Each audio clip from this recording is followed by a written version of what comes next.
नमस्कार दोस्तों, जय श्री राम। आज हम बात करेंगे बंगाल ओपिनियन पोल के बारे में कि 2021 के बंगाल असेंबली इलेक्शन में क्या होने जा रहा है। क्या तृणमूल कांग्रेस अपनी साख बचाने में कामयाब हो पाएगी या भाजपा की लहर आंधी में तृणमूल कांग्रेस तिनके की तरह बिखर जाएगी। देखते रहिए, पूरा शो बहुत इंटरेस्टिंग होने वाला है। हर चीज को एनालाइज करेंगे और बताएंगे कि क्या होने जा रहा है 2021 के बंगाल विधानसभा चुनाव में।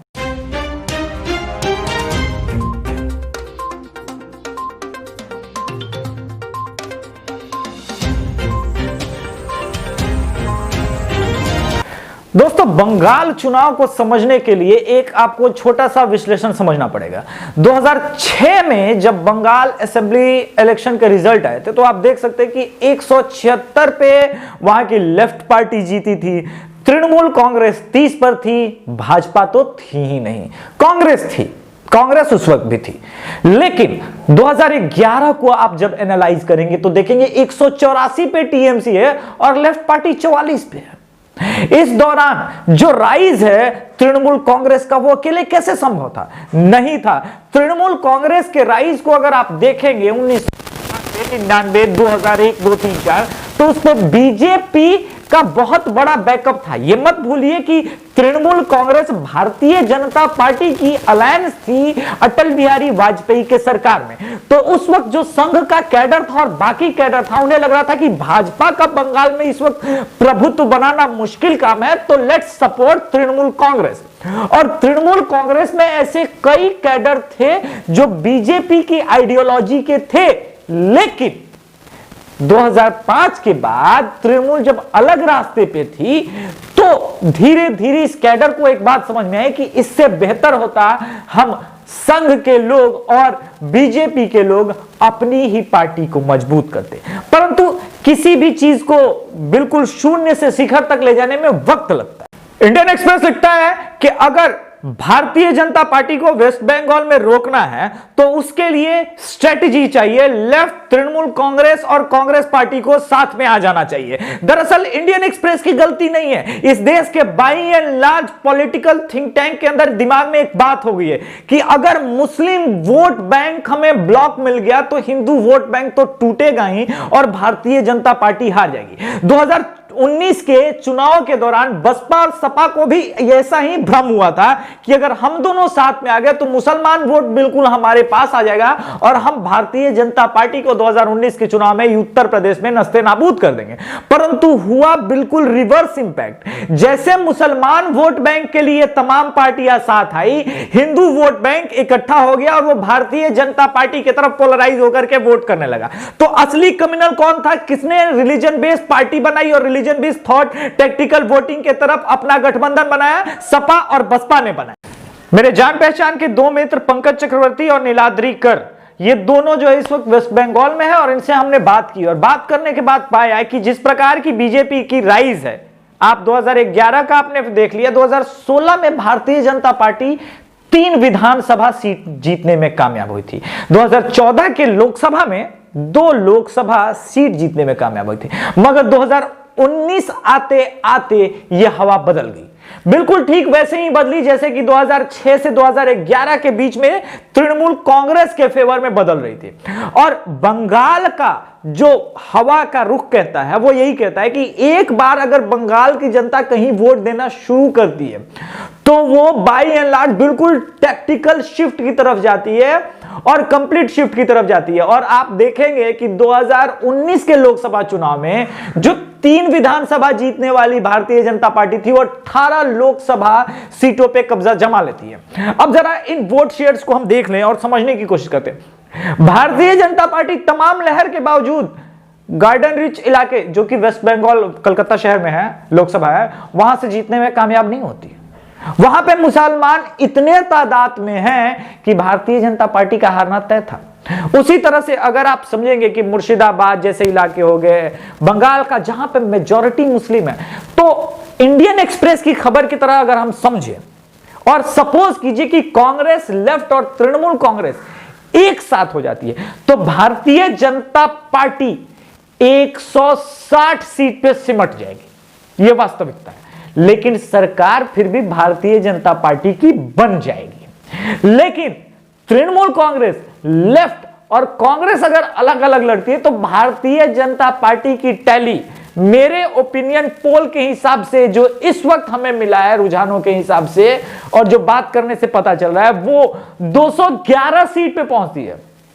यानी सिर्फ वो इलाके जहां पे मुस्लिम मेजॉरिटी डोमिनेंट में है या वो फैक्टर काउंट कर सकता है जहां पे भारतीय जनता पार्टी को हरा रहे हैं, तो वहां पे बीजेपी हार रही है। मगर कहां तक? जहां पर हिंदू आबादी और मुस्लिम आबादी का रेशियो 30/70 हो रहा है, वहां पे Bharatiya Janata party one sided landslide जीत जाएगी। उसका कारण यह है कि बड़ा पोलराइजेशन है। अच्छा, एक गोरखा पार्टी है जो कि वो हमेशा गोरखालैंड का डिमांड करती है। सिंपैथाइज अगर आप कहें तो वो डेफिनेटली उसका सिंपैथाइज, जितने उसके सिंपैथाइजर हैं वो भारतीय जनता पार्टी के समर्थक हैं और उनका यह मानना है कि बंगाल का विभाजन होना चाहिए और गोरखालैंड की उनकी जो डिमांड है एक अलग स्टेट की, वो मिलना चाहिए। इससे भारतीय जनता पार्टी और कांग्रेस का लेना नहीं है, पर एक है कि बड़ा स्टेट है तो भाई उसे मिलना चाहिए। जैसे कि बिहार का बंटवारा होकर झारखंड बना, तो बहुत सारे उस फैक्टर के लोग एकदम चाहते हैं। तो उस एरिया में आप भूल जाइए कि कोई भी इस बार टीएमसी का कैंडिडेट जीतेगा, यह हालात है। शुभेंदु अधिकारी और बाकी जो अभी पलायन हो रहा है और टूट रहे हैं, टीएमसी टूटता है और ये पहले लेफ्ट टूटा, वो सारे टीएमसी में आ गए। टीएमसी का अपना कोई मूलभूत स्ट्रक्चर नहीं है, कोई ढांचा नहीं है, कोई कैडर नहीं है। टीएमसी, तृणमूल कांग्रेस, लेफ्ट या बीजेपी की तरह कोई कैडर बेस्ड पार्टी नहीं है, यह बात समझना होगा। वेस्ट बंगाल में एक और चीज चलती है, क्लब। वेस्ट बंगाल में अगर आप जब जाएंगे तो आपको पता चलेगा कि हर एक विधानसभा में 10-15 छोटे छोटे क्लब होते हैं, badminton club, carrom club. Durga माता को पूजने वाले वो भी क्लब ही बना के पूजा करते हैं। ऐसे में ये जो तृणमूल कांग्रेस की प्रो मुस्लिम विचारधारा थी, इसने उन लोगों को लगातार तृणमूल कांग्रेस से दूर किया और दुर्गा माता का पूजा और ये सारा चीज एक बड़ा मुद्दा बनता है जहां पे एक मुस्लिम मेजॉरिटी डोमिनेंट एरिया में ये लोग दुर्गा पूजा नहीं मनाते। तो वो जो वो वाला लहर है ना अंदर में दबता जा रहा था कि यार तृणमूल कांग्रेस के राज में हम वहां के बंगाली हिंदू दुर्गा माता तक की पूजा ठीक से नहीं कर पा रहे, और ये वास्तविकता है, ये हुआ है कई जगह।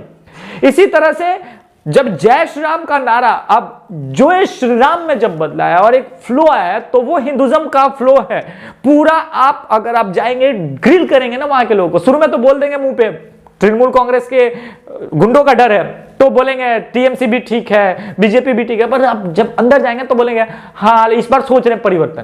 तो बंगाल चुनाव का लंबो लुआब ये कहता है कि फिलहाल भारतीय जनता पार्टी की सरकार बनते दिख रही है, बहुत जबरदस्त ढंग से दिख रही है। इसमें एक और फैक्टर है जो आने वाले 10-15 दिनों में हम क्लियर कर पाएंगे कि अगर ये तीनों पार्टी तृणमूल कांग्रेस, लेफ्ट और ये यूनाइट हो जाते हैं तो मुसलमानों का वोट मिलेगा, किंतु क्या जो इनके अंदर का वो कैडर वोट है, क्योंकि अभी तक उतना टेक्टोनिक शिफ्ट नहीं दिख रहा है ना, तो वो जो वोट है जो लेफ्ट को जाता था या तृणमूल कांग्रेस को जाता था, जो कि हिंदू है और वो मानता है थोड़ा बहुत उसके अंदर हिंदुइज्म जग रहा है, वो अगर ये सब साथ हो जाएंगे तो क्या वो इसी गठबंधन को वोट देगा या वो बीजेपी की तरफ चला जाएगा? क्योंकि इस वजह से चला जाएगा कि सारे लोग मुसलमानों का वोट चाहते हैं, सब लोग मुसलमानों का वोट चाहते हैं, हिंदुओं की कोई बात नहीं कर रहा है, हिंदू के लिए कोई बात नहीं कर रहा है, और हिंदू की जो बात कर रहा है और ये जो खुलेआम मंचों से कर रहे हैं वो भाजपा के नेता हैं।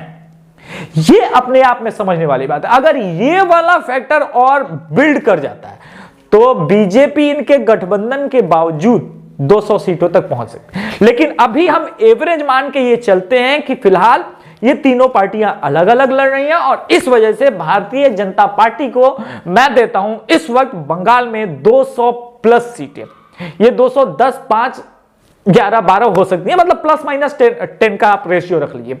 वही तृणमूल कांग्रेस का मैं आपको बताना भूल गया हूं। तृणमूल कांग्रेस इस बार हो सकता है कि 40 से 50 विधानसभा में सिमट जाए। और इसमें एक और चीज होने जा रहा है, तृणमूल अगर नीचे जा रही है और भाजपा ऊपर आ रही है तो कोई और अपोजिशन तो उभरेगी। बिल्कुल सही पकड़ा आपने। लेफ्ट कैडर वापस कुछ कुछ लेफ्ट की तरफ शिफ्ट हो रहे हैं। कांग्रेस और लेफ्ट अगर साथ में लड़ती है तो ऐसा संभव है कि इस चुनाव में भले 40 सीट पे 35 सीट पे ये दोनों सिमट जाएं, लेकिन अगले चुनाव तक भारतीय जनता पार्टी के सामने जो मेन अपोजिशन होगी वो लेफ्ट होगी और वामपंथी होंगे और कांग्रेस होगी। दोस्तों आज के एपिसोड में इतना ही। आने वाले समय में हम और बंगाल इलेक्शन के बारे में, जो वहां पे हिंसा होती है उसके बारे में डिबेट करेंगे कि ये इतिहास कितना पुराना है और बंगाल में हिंसा चुनावों के दौरान क्यों होती है, इस पे भी विशेष नजर डालेंगे। जय श्री राम।